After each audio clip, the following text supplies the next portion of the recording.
ሰላም ሰላም ፍትዋትን ክብራንን ኣብ العالم ትርከቡ ናይ ቻናሌ ቤተሰብ በብዘለኹምዎ ሰላምኩም ብዝሕ ተረፍ ይበለለይ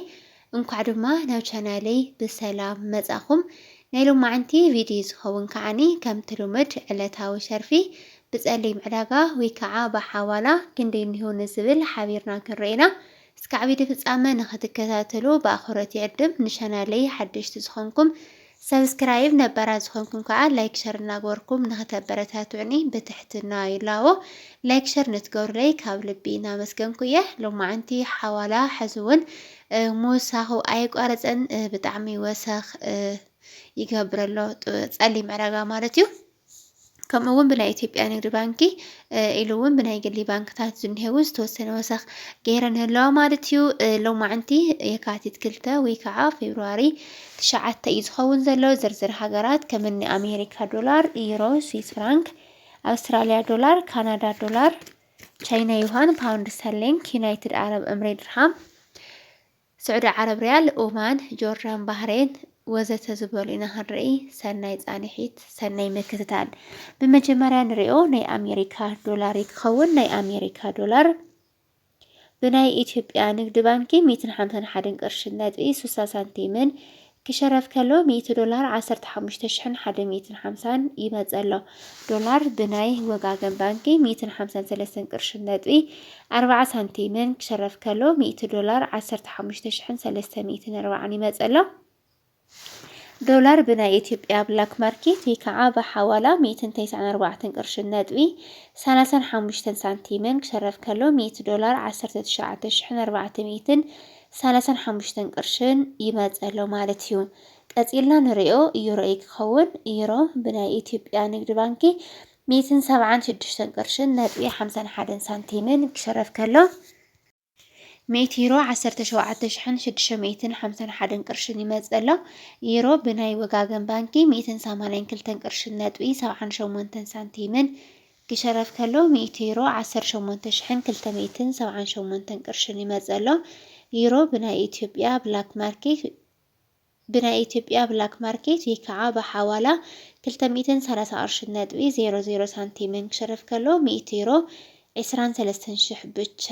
ይመጸሎ ማለት እዩ ቀጺልና ንሪኦ ናይ ስዊስ ፍራንክ ይክኸውን ናይ ስዊስ ፍራንክ ብናይ ኢትዮጵያ ንግዲ ባንኪ 184 ቅርሺ ነጥቢ 96 ሳንቲምን ክሸረፍ ከሎ 100 ናይ ስዊስ ፍራንክ 18496 ቅርሽን ይመጸሎ ናይ ስዊስ ፍራንክ ብናይ ወጋገን ባንኪ 197 ቅርሺ ነጥቢ 30 ሳንቲምን ክሸረፍ ከሎ 100 ናይ ስዊስ ፍራንክ 19730 ይመጸሎ ናይ ስዊስ ፍራንክ ብናይ ኢትዮጵያ ብላክ ማርኬት ወይ ከዓ በሐዋላ 250 ቅርሺ ነጥቢ 81 ሳንቲምን ክሸረፍ ከሎ 100 ናይ ስዊስ ፍራንክ 25081 ቅርሽን ይመጸሎ ቀጺልና ንሪኦ ናይ ካናዳ ዶላር ይክኸውን ናይ ካናዳ ዶላር ብናይ ኢትዮጵያ ንግዲ ባንኪ 107 ቅርሺ ነጥቢ 55 ሳንቲምን ክሸረፍ ከሎ 100 ናይ ካናዳ ዶላር 10,755 ቅርሽን ይመጸሎ ካናዳ ዶላር ብናይ ወጋገን ባንኪ 112 ቅርሺ ነጥቢ 10 ሳንቲምን ክሸረፍ ከሎ 100 ናይ ካናዳ ዶላር 11,210 ይመጸሎ ካናዳ ዶላር ብናይ ኢትዮጵያ ብላክ ማርኬት ወይ ከዓ በሐዋላ ብ142 ቅርሺ ነጥቢ 31 ሳንቲምን ክሸረፍ ከሎ 100 ናይ ካናዳ ዶላር 14,231 ቅርሽን ይመጸሎ ቀጺልና ንሪኦ ናይ ኣውስትራልያ ዶላር ይክኸውን ናይ ኣውስትራልያ ዶላር ብናይ ኢትዮጵያ ንግዲ ባንኪ 98 ቅርሺ ነጥቢ 72 ሳንቲምን ክሸረፍ ከሎ 100 ናይ ኣውስትራልያ ዶላር 9872 ቅርሽን ይመጸሎ ኣውስትራልያ ዶላር ብናይ ወጋገን ባንኪ 107 ቅርሺ ነጥቢ 06 ሳንቲምን ክሸረፍ ከሎ 100 ናይ ኣውስትራልያ ዶላር 10,706 ይመጸሎ ኣውስትራልያ ዶላር ብናይ ኢትዮጵያ ብላክ ማርኬት ወይ ከዓ በሐዋላ 136 ቅርሺ ነጥቢ 61 ሳንቲምን ክሸረፍ ከሎ 100 ናይ ኣውስትራልያ ዶላር 13,661 ቅርሽን ይመጸሎ ማለት እዩ ደቂ ዓበይቲ ወይ ማዕረይ ቀጺልና ንሪኦ ናይ ቻይና ዩዋን ይክኸውን ናይ ቻይና ዩሃን ብናይ ኢትዮጵያ ንግዲ ባንኪ 21 ቅርሺ ነጥቢ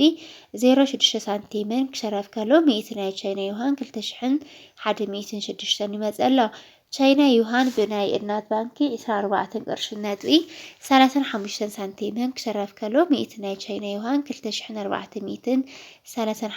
ቅርሺ ይመጽእ ኣሎ። ናይ ቻይና ዩሃን ብናይ ኢትዮጵያ ብላክ ማርኬት ወይ ከዓ ብሓዋላ 28 ቅርሺ ነጥቢ 01 ሳንቲምን ክሽረፍ ከሎ 100 ናይ ቻይና ዩሃን 2801 ቅርሽን ክሽረፍ ውዒሉ ኣሎ። ያው ሎማዓንቲ እውን ብዝተወሰነ መልክዑ ወሰኻሪና እንሄው ናይ ቻይና ዩሃን ተሪና ሓደ ቅርሺ ወሰኻሪና እንሄው ዩሮ እውን ሓደ ቅርሺ ወሰኻሪና እንሄው ዶላር ከዓ ብሰናቲም ወሰኻሪና እንሄው ባይዘይ ኩሉ ነናይ ባዕሉ ወሰኽ አሪና እንሄው ማለት እዩ። ሓፈሻዊ ጸሊም ዕዳጋ በጣም እናናሃረ እዩ ዝርከብ ዘሎ ምክንያቱም ምስቲ ዝንሄው ናይ ዓድና ቅልውላው ሰላም ዘይምዃኑ ንሱ ከዓ ብጣዕሚ እዩ ዝጸልዎ ጸሊም ዕዳጋ ንምውሳኽ ማለት እዩ። ጸሊም ዕዳጋ ብዝወስኽ ቁፅሪ ደሞ ባንኪ ጸሊም ዕዳጋ ንምርካብ ክብላ እሳተን እውን ብጣዕሚ እናወስኻ ዝኸዳ ዘለዋ። ቀፂልና ንሪኦ ናይ እንግሊዝ ፓውንድ ስተርሊንግ ክኸውን ናይ እንግሊዝ ፓውንድ ስተርሊንግ ብናይ ኢትዮጵያ ንግዲ ባንኪ 198 ቅርሺ ነጥቢ 35 ሳንቲምን ክሸረፍ ከሎ 100 ፓውንድ 19835 ቅርሺ ይመጽእ ኣሎ። ፓውንድ ብናይ ወጋገን ባንኪ 209 ቅርሺ ነጥቢ 25 ሳንቲምን ክሸረፍ ከሎ 100 ፓውንድ 20925 ቅርሺ ይመጽእ ኣሎ። ፓውንድ ብናይ ኢትዮጵያ ብላክ ማርኬት ወይ ከዓ በሐዋላ 264 ቅርሺ ነጥቢ 60 ሳንቲምን ክሸረፍ ከሎ 100 ፓውንድ 26460 ይመጽእ ኣሎ ማለት እዩ። እስካብ ሕዚ ክንሪኦ ዝጸናሕና ናይ ኣውሮፓ ሃገራት ይመስል ነይሩ። ቀፂልና ንሪኦ ከዓኒ ናይ ዓረብ ሃገራት ክኸውን ቅድሚ ናብ ናይ ዓረብ ሃገር ምስጋርና ላይክ ዘይገበርኩም ላይክ ሼር እናገበርኩም ኣበረታትዑኒ ማለት እዩ። ክብራት ኣሕዋተይ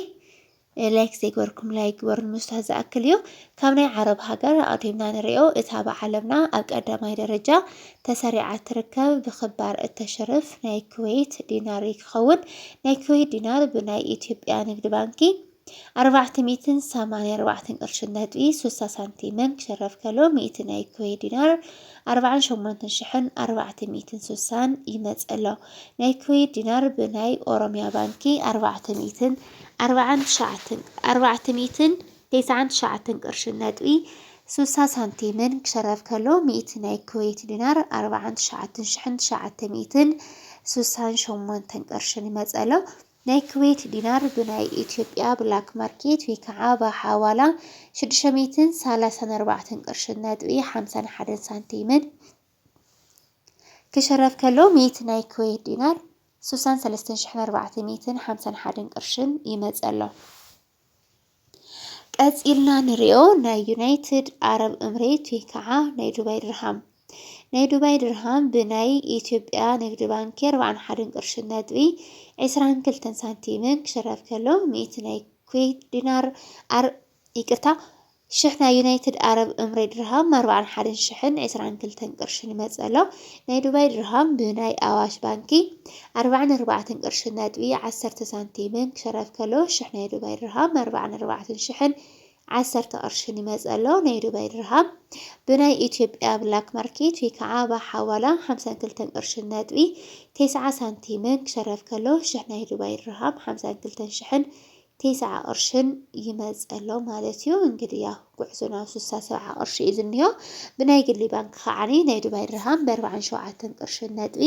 51 ሳንቲምን ክሸረፍ ከሎ ሽሕ ናይ ዱባይ ድርሃም 47,051 ቅርሽን እዩ ክግዛእ ወይ ከዓ ክሽየጥ ውዒሉ ዘሎ። ቀፂልና ንሪኦ ናይ ስዑዲ ዓረብ ሪያል ክኸውን ናይ ስዑዲ ዓረብ ሪያል ብናይ ኢትዮጵያ ንግዲ ባንኪ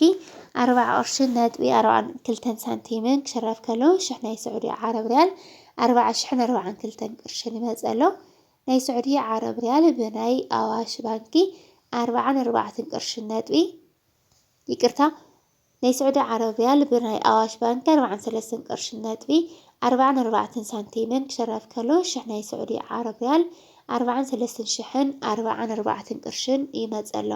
ናይ ስዑዲ ዓረብ ሪያል ብናይ ኢትዮጵያ ብላክ ማርኬት ወይ ከዓ በሐዋላ 51 ቅርሽን ነጥቢ 82 ሳንቲምን ክሸረፍ ከሎ ሽሕ ናይ ስዑዲ ዓረብ ሪያል 51,082 ቅርሽን ይመጸሎ ማለት እዩ። ደቂ ዓበይቲ ወይ ማዓረይ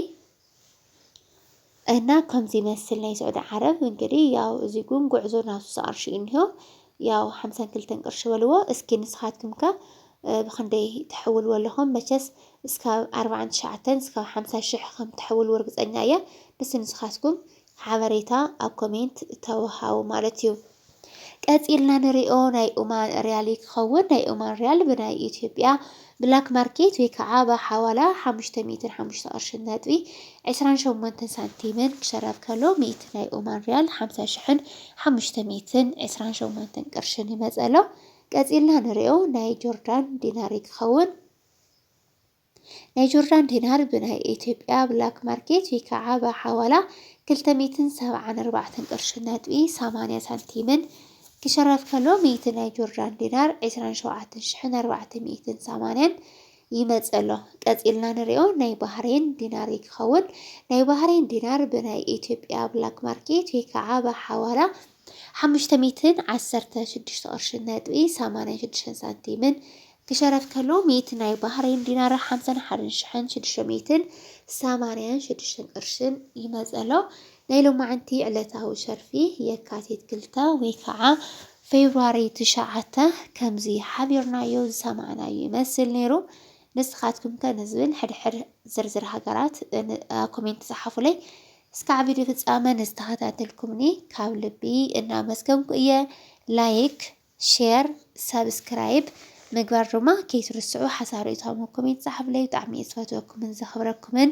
ክብራት ኣሕዋተይ ሰሰናዩ። ባይ ባይ